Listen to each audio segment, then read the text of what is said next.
7 sebab mengapa musibah datang bertubi-tubi. Yang pertama, karena banyaknya maksiat. Surah Yasin ayat 19 yang kita baca setiap hari. Kemalangan terjadi, musibah terjadi, malapetaka terjadi karena dosa keterlaluan kalian kepada Allah. Yang kedua, karena banyaknya orang berbuat zalim. Dengarkan surah Qasas ayat 59. Kami tidak akan menghancurkan satu daerah kecuali para penduduknya banyak berbuat zalim. Anak durhaka pada orang tua, istri yang berani kepada suaminya, perampok, pembunuhan di mana-mana. Ini mengundang bala bencana. Yang ketiga, mengundang bala bencana karena kelakuan tangan-tangan manusia. Rum 41. Telah tampak kerusakan di daratan dan lautan karena tangan-tangan jahil manusia, agar mereka merasakan akibat perbuatan mereka.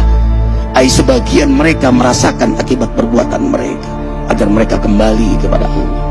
Yang keempat, bencana terjadi karena para tokoh melakukan kemaksiatan dan kezaliman. Dengarkan dengan iman, wahai penduduk Indonesia yang mulia.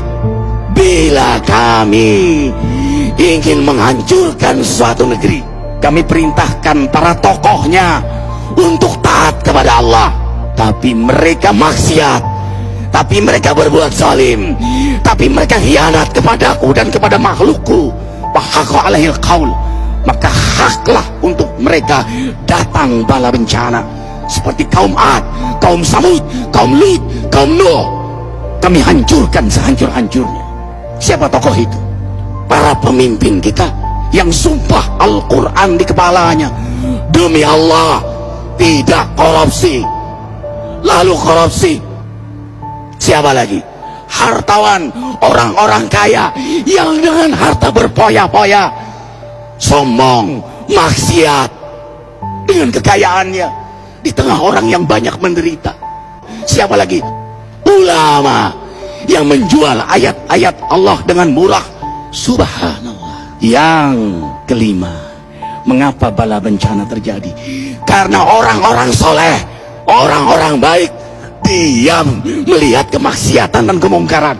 Surah Al-Anfal ayat 25. Takutlah kalian dengan musibah yang tidak hanya menimpa orang yang maksiat, orang yang berbuat zalim, tapi juga kalian orang-orang soleh.